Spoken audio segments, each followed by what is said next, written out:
Assalamualaikum warahmatullahi wabarakatuh. Hai adik-adik, di sini kakak akan menceritakan kisah singa dan tikus yang berjudul Ada Singa di Dalam Dirimu.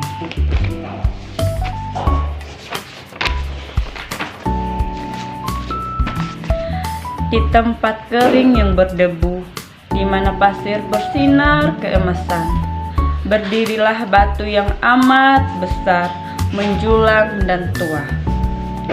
Dan di bawah batu itu, di sebuah rumah yang mungil, hiduplah tikus coklat yang paling kecil, paling pendiam, paling lembut.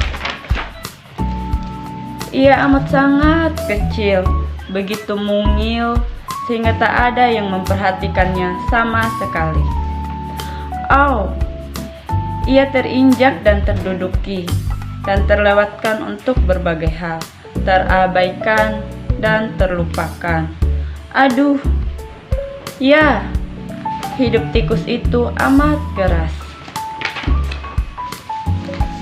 Sementara itu, jauh di atas, di puncak batu, keadaan cukup berbeda.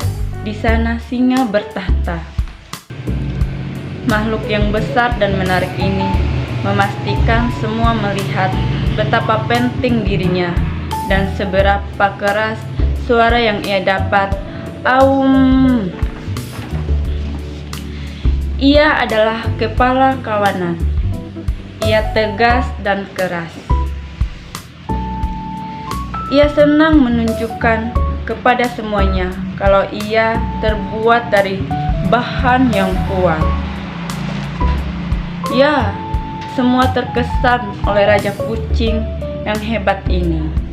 Andai saja, pikir tikus, aku bisa menjadi seperti itu.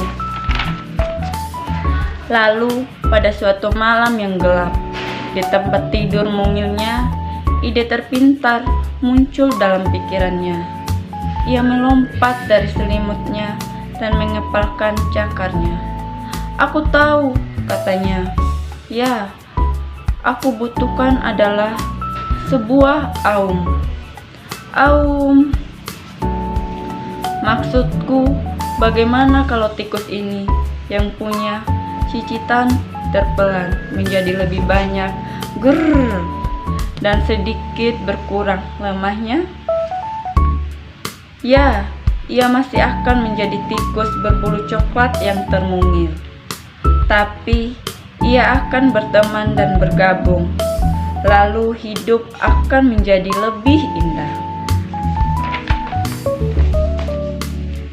Ya, pikir si tikus, aku harus menemukan caranya. Aku akan belajar bagaimana mengaum, dan aku akan mempelajarinya sekarang. Tapi, glek, ya ampun, cuma ada satu makhluk yang bisa mengajarinya hal ini. Tapi mungkin ia akan menjadikannya santapan. Inilah saatnya untuk menjadi kuat. Raihlah kesempatan.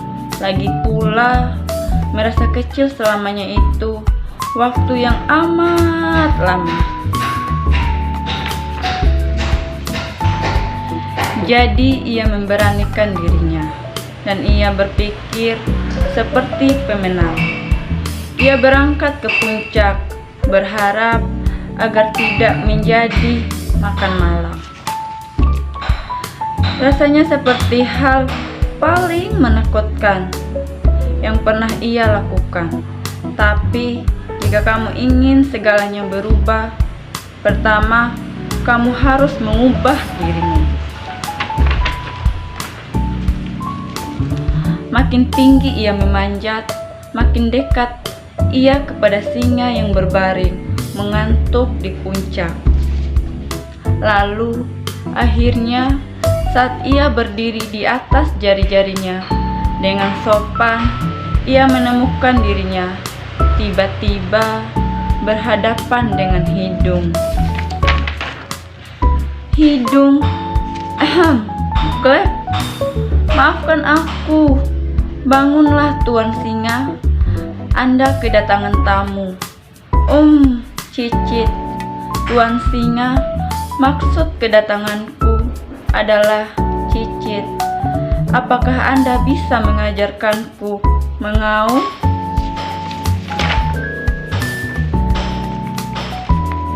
Keheningan menerpa dataran yang kemilau itu. Singa membuka matanya dan meniup surainya. Waktu bergerak melambat.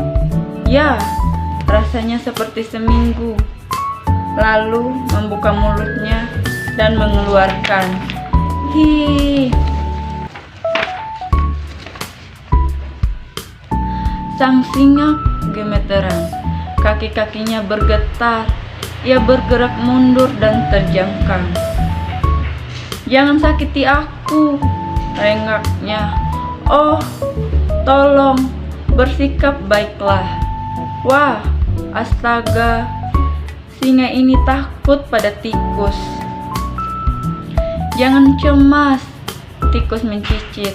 Aku adalah teman, bukan musuh. Mari kita bermain bersama. Kita akan bergembira. Ya, itu adalah momen yang ajaib pastinya. Ketika tikus sama sekali tidak merasa kecil lagi. Ia telah menemukan suara sejatinya dan belajar untuk mengeluarkan pendapat. Dan untuk itu, kamu tak perlu mengaum dan berteriak. Sejak hari itu dan seterusnya, keduanya pun berteman.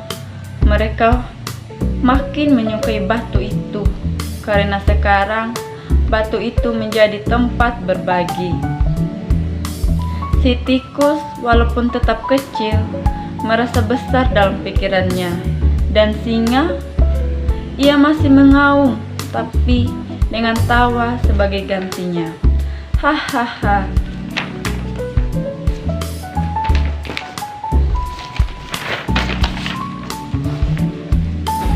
Ya, hari itu mereka berdua belajar bahwa seberapapun besar diri kita, semua pasti memiliki tikus dan singa di dalam diri.